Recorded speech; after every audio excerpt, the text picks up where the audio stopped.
Good morning. Today is the third lesson of immigration for listening and learning.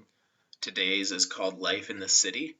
So far you've learned about what an immigrant is, why they come to America, and you learned what e pluribus unum means. So today we're going to talk about life in the city. Some vocabulary that you will need for today. Customs. Customs are established or traditional ways of doing things. An example would be one of the many customs for celebrating the Chinese New Year is to have a big dinner with the family. So one of my customs is that I go to my grandma's every Christmas Eve. That's one of our customs, and we have dinner. Ethnic. Characteristics of a particular group of people who share a common language and national, religious, or cultural customs. There were many ethnic neighborhoods in New York City where new immigrants and settled immigrants lived close together. Hostile, unkind, or unwelcoming. Bullying and other hostile behavior is not allowed at our school. Newcomers, they're people who are new to a place or a group. An example is today we have 2 newcomers to our class, so please help me welcome them, Mr. Schmidt said.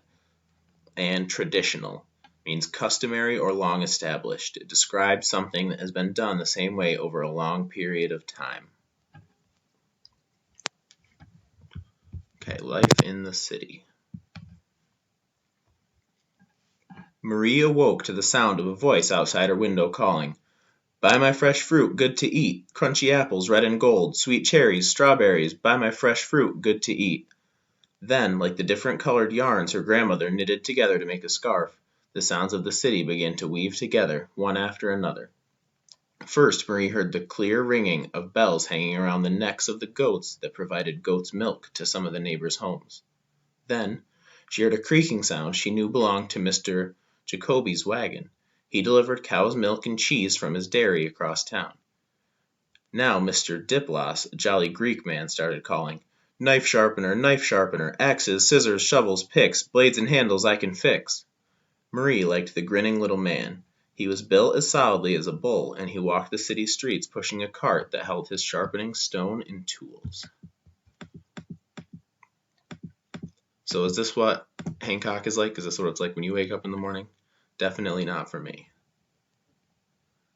Marie awakened her 2 younger sisters who shared the bed with her, then crossed the little room in 2 steps to wake her baby brother who was still small enough to sleep in an open drawer of their old wooden dresser. "Everybody up," she said. Okay, so you can see they're all sharing a bed, and the little brother is sleeping inside of a dresser drawer. Marie's day was just beginning, but Papa would have already left in the dark, hours before dawn, for his job at a mattress factory. Mama would have woken up with him to brew his coffee and cook his breakfast. As he started down the 7 flights of wooden stairs, she would have handed him his metal lunch pail with the sandwich she'd made for him. Okay, so he gets up really early to go to work before the sun even rises.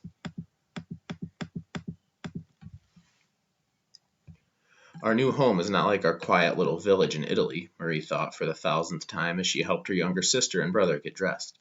So many people here, so much noise, and Papa has to work so hard for so many hours every day in that smoky factory. Still, she thought, at least Papa has a job. Back home there were no jobs, very little to eat, and the floors in our little house were made of dirt. Here in America there's plenty to eat and we live in a good building. I wish there were not so many people crowded in with us, though. However, I like having so many friends, and I enjoy the city, but sometimes I would like it to be quiet, the way it was in our little village in Italy. But I'm very thankful to be here in America, where there are so many opportunities. Okay, so it sounds like she's thankful that she could come to America because there are so many opportunities and chances for him. Marie's life was typical of the lives of the millions of immigrants who came from Europe and Asia to the United States for better job opportunities in the 1800s and early 1900s. The largest wave or group of immigrants, 23 million people, came to the United States between 1880 and 1920. Immigrants from Europe entered through Ellis Island in New York Harbor, and many stayed near the harbor, living in or around New York City on the East Coast. Other immigrants moved away from New York to join friends or relatives who were already living farther north in Boston, south in Philadelphia, or west in the great cities of the Midwest, such as Chicago, Detroit, or Cleveland. So there's a picture of immigrants getting off the boat at Ellis Island.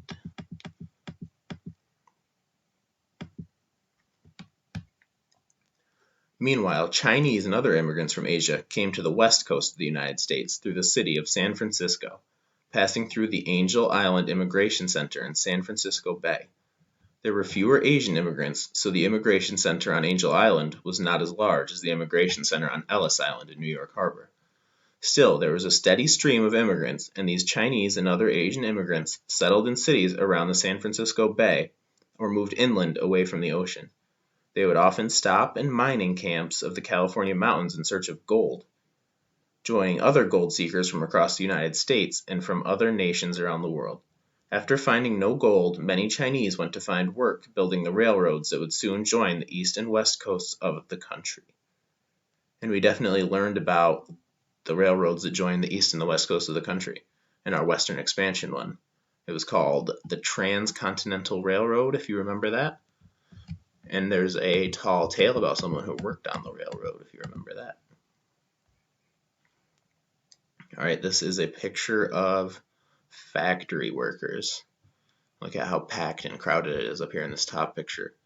And these ladies are using their hands all day. It would be a long, long day. Although many immigrants settled in the countryside as farmers or villagers, many of them made their homes in the big cities of America. Many immigrants settled in these large cities because there were more jobs there. Earlier immigrants remembered the hardships and difficulties that they had experienced settling in a new country and often helped the newcomers to find jobs. City immigrants worked in factories, making everything from shirts and dresses to the buttons and buckles that closed them, from small wooden picture frames to huge wooden railroad cars, from loaves of bakery bread to huge ovens in which to do the baking. Some owned their own businesses, little shops and stores that sold produce to eat or goods from their home countries. Others sold items from carts or wagons, which they pushed themselves or had horses pull from them. So there are a lot of hardships that the newcomers would have to face.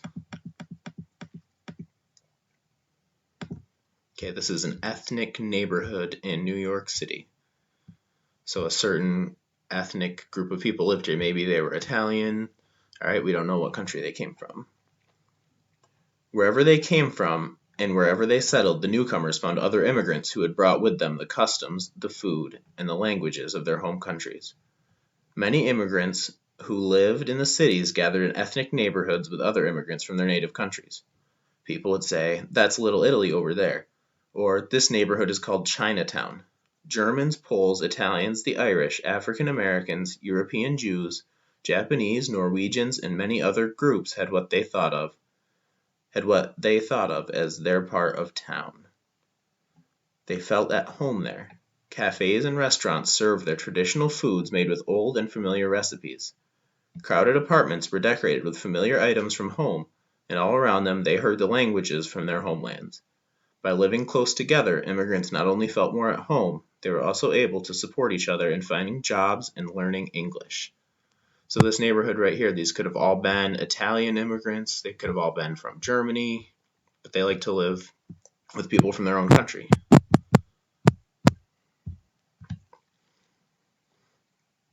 Immigrants felt safer and more comfortable in these neighborhoods, but they would often have to travel outside their parts of town to work and live. Sometimes when they left their neighborhoods and met people from other places, they learned from one another and enjoyed it. Sometimes they met only unfriendliness or even hatred. Immigrants discovered that some people from outside their community could often be hostile towards them because they were different. Some Americans believed that immigrants were coming into the country and taking their jobs. However difficult their new lives in America could be, the lives of many immigrants improved when they moved to and settled in the United States. The longer immigrant families lived in the United States, the less hostility they felt. Over time, children of immigrants felt even less hostility, as did their children's children, and in time they were accepted as Americans, just like everyone else. So when the immigrants first came here, they were kind of bullied because people knew they weren't the same as them and they didn't speak the same language. But after time, people became a lot nicer to them and treated them the right way, like we should, because they're just coming here for a better life and we want to offer that to them.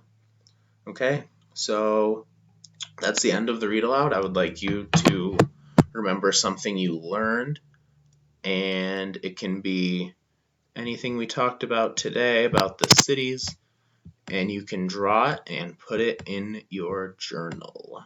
Thank you.